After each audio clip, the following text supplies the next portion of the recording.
کہ اسی اپنی ضروریات دا تے خیال رکھے، بیوی دی ضرورت دا خیال نہیں رکھیا۔ جوان دے اپنے کپڑے چنگے لش پش والے پھوت پھات والے ہونے چاہیے، جوان کو گھڑی بھی ہوئے، انگوٹھی بھی ہوئے، جتی بھی سونی لش پش والی ہوئے، بیوی دا کوئی پتہ نہیں، بیوی دے بارے کدی نہیں پوچھا تیرا گزر بسر کس طرح ہو رہے ہیں، تیری زندگی دے معاملات کس طرح، نہیں کوئی نہیں پوچھا۔ بس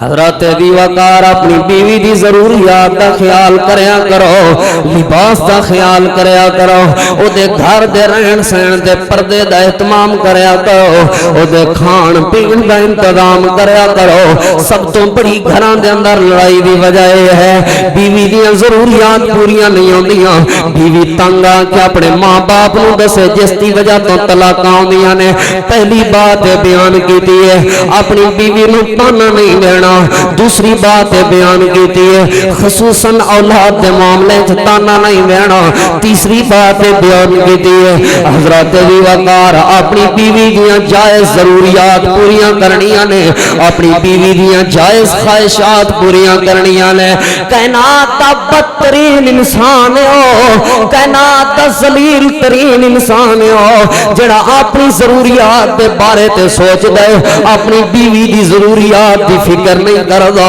اپنی بیوی دیاں جائز ضروریات پوریاں نہیں کردا، جائز خواہشات پوریاں نہیں کردا، اور کائنات دا خوش نصیب انسان ہو جڑا بندہ ہر ویلے اپنے گھر دے بارے اپنی بیوی دی ضروریات دے بارے فکر مند رہندا ہے۔ کتنا بڑا اجر ملدا ہے، کتنا بڑا مقام ملدا ہے، ذرا میری طرف توجہ کرنا۔ اللہ تعالیٰ دے پاک پیغمبر امام الانبیاء امام الہدا جناب محمد رسول اللہ صلی اللہ علیہ وآلہ وسلم نے فرمایا اے میرے صحابہ کرام دی جماعت، جڑا بندہ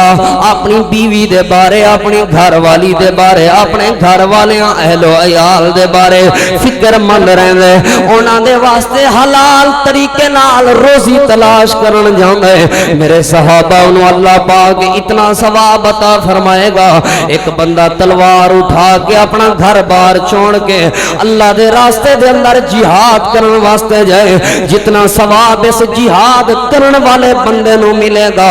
اتنا ثواب اپنی بیوی دیاں جائز تے اچھیاں خواہشات پوری کرن والے بندے نو بھی جہاد تے برابر ثواب عطا فرما دے گا۔